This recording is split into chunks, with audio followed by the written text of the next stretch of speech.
Happy Tuesday! Welcome back to my stairs. Today is Tuesday. This is Teacher Tip Tuesday, but I am not at the academy today. I'm teaching virtually today. And so in my house, it is very difficult to find a good place to have good lighting and actually be able to do Teacher Tip Tuesday with the internet. So we're on my front stairs today, and we're just going to hang out because we're talking about something that most adults do not like discussing, and that's our mistakes. We grown-ups love to correct kids, including myself in this because I am a teacher and that is what I do for a living. I correct mistakes. And today I'm going to help you correct mistakes or even avoid mistakes made by music parents. And I have 7 of the most common, and some might even say the biggest mistakes that are made by parents whose kids take music lessons. So, welcome. I'm Miss Christy. This is Teacher Tip Tuesday, coming to you from my stairs, but not at Bravo Music Academy today. Thank you so much for joining me. If you are catching this live, please say hello. I am still playing around with the comments and with Facebook Live, so if you're here, please say hello. I'd love to chat with you. And if you're catching this on the replay, also say hello and let me know what are some mistakes that you yourself have made as a music parent, or maybe you've seen made as a studio owner. Maybe I missed one. But we're going to dive right in because I could just talk for a long time on this one. So here we go. Mistake number 1 is not scheduling enough regular practice time. Regular practice time. What does that mean? That means that every day when your kid comes home from school, they sit down at their instrument and they play for 10-15 minutes, and then they go do their homework. Or maybe they do their homework, they help with the dishes, and then they practice. Regular practice time is so important, and you as the parent are responsible for your children. So you keep their schedules. You get them to the places that they need to be. Practice happens at home, right? Since practice happens at home, you don't have to take them anywhere. You just have to make sure that they sit down and they actually work through their assignments. So if you don't schedule that for them, or if you don't make sure that they have that time allotted, the practice is not going to happen.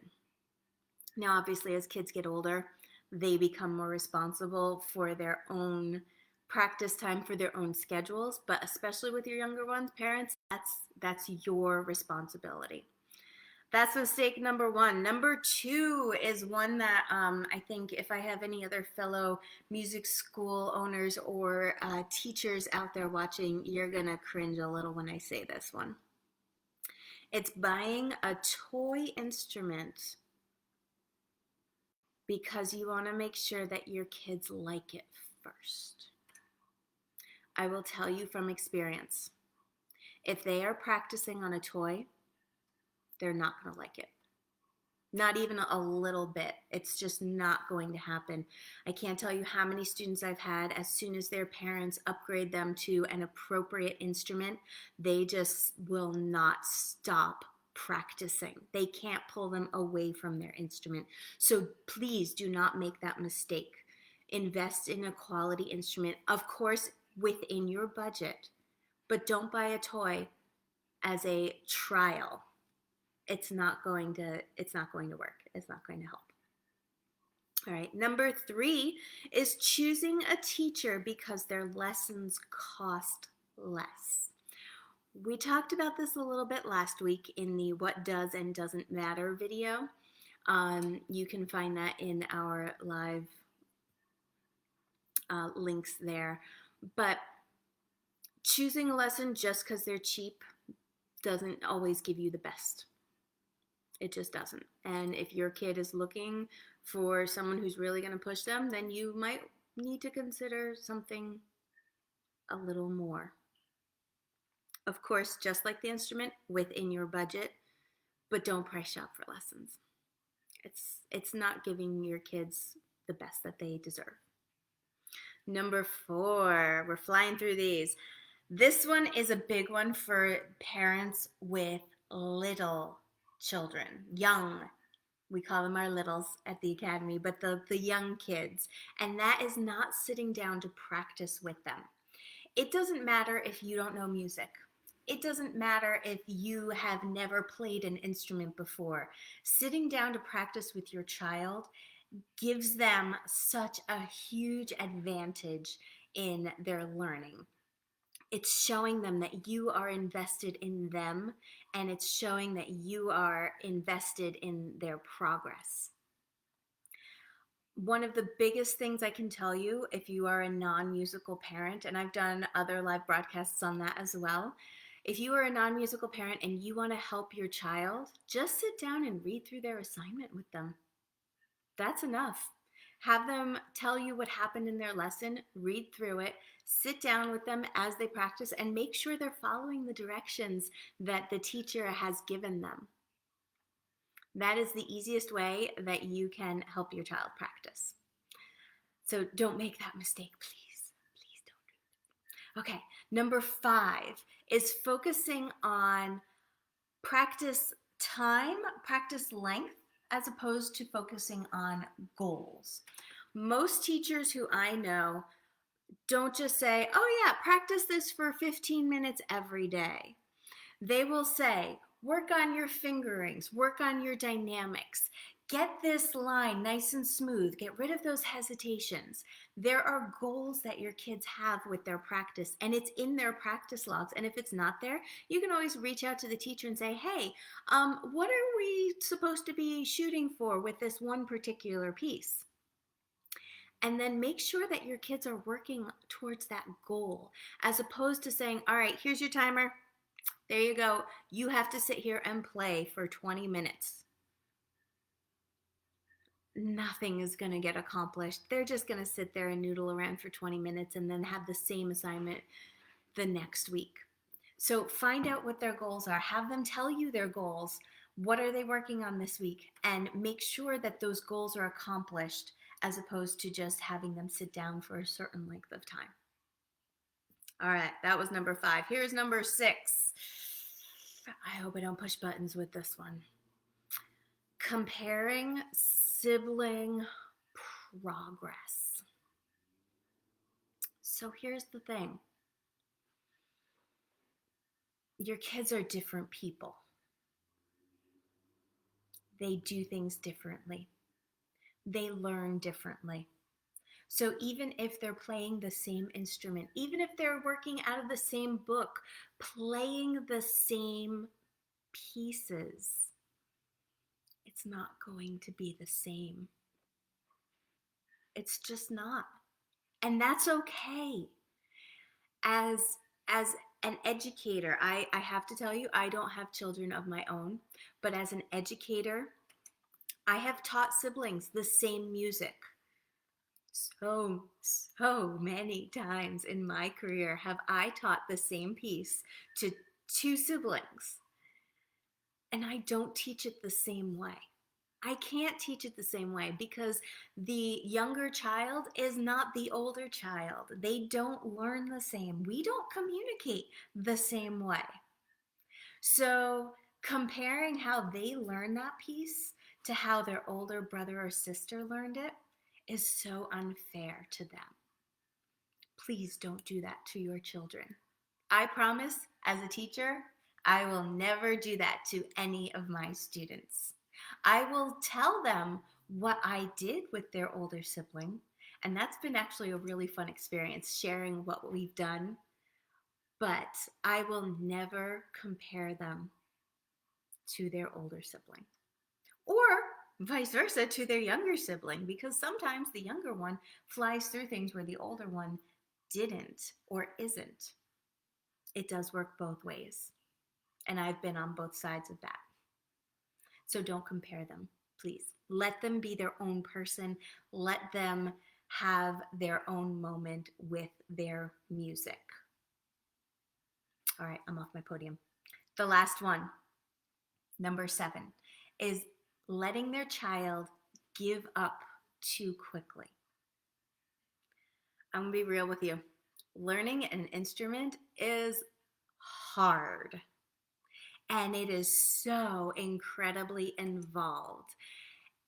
And it takes so much time to really get to a point where you can be confident in your skills and confident in what you're doing. I was actually just talking to an adult student about this. She's been taking lessons for 3 years, and she doesn't have the confidence that she thought she would have at this point because there's so much more involved in it. And those were her words. There's so much more to playing the piano than I realized when I started. And she knew it was going to be challenging, but there's just so much more involved. If you let your child give up and quit after just a couple of months, even after a year, that's not a true test. It's not a good amount of time to know for sure whether or not they actually are clicking with their instrument. They actually are learning their instrument. Now, situations arise. I understand that. It's not always so easy to push through the difficulties, but communication with your teacher in those instances is so crucial, so key to the success and the health of your child. So please do not let them give up when it gets hard.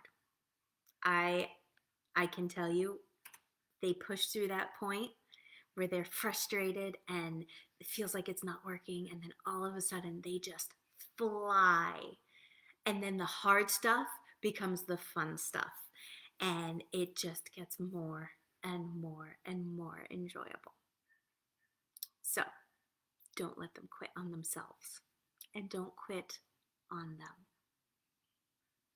All right, let me just pop over here, make sure I'm not missing anybody. Okay, we're good. All right, so let's do our really super quick recap. I think I'm doing all right on time, which is really a bit of a miracle because I thought I'd be going on forever. So here we go. Number one, well, not the number one, but it's just the random order that I chose. The biggest, most common mistakes that music parents make with their kids' lessons. Here we go. Number one, not scheduling regular practice time. You are in control of your children's schedule. You can tell them when it's time to practice. That's number one. Number two is getting a toy instrument instead of a real instrument to see if they like it. They will not like it if they are playing on a toy. I equate it to soccer. It's okay for a young kid, a little one, like toddler age, to be playing soccer in sneakers. But once they get past that point, they have to have cleats. Otherwise, they can't play the game properly. Your child cannot have a toy instrument and learn and play it properly. They just can't. They need a real instrument. That's mistake number two. Mistake number three is choosing a teacher because their lessons cost less. You will not get the best. You just won't. Number four is not sitting down with their child to practice, especially the young ones. Most of the time, all they need is for you to sit down and read through the instructions with them and make sure that they understand what it is their assignment is and what they are supposed to be practicing. If you're not musical, that will be plenty, trust me. Number five, where's my list? There it is. Focusing on practice length instead of goals. So it doesn't matter how long they sit down. What matters is that they're getting their assignments done. Number six is comparing sibling progress. We are all individuals, so don't do that to your children. Let them be their individual self in their learning, in their playing, in their instrument, in their music. And number seven is letting their child give up too quickly. It is a process. It takes time. Give them that time. Have them stick through it, and they will find the fun in the challenge. Whew, that's a lot to digest. I'm going to let that sit for a week. And I think next week we're going to do something a little lighter, a little more fun. So I hope that you enjoyed this. If you have a mistake that you made that I did not include on this list, let me know. Let me know. Let's keep that conversation going. And if you are a music teacher, piano, guitar, whatever instrument you teach, and I miss something that you've noticed parents do, let me know that as well. And I'd love to hear your input. That's it for me for this week. I hope you have a wonderful rest of your week, and I will catch you next time. Bye, everyone.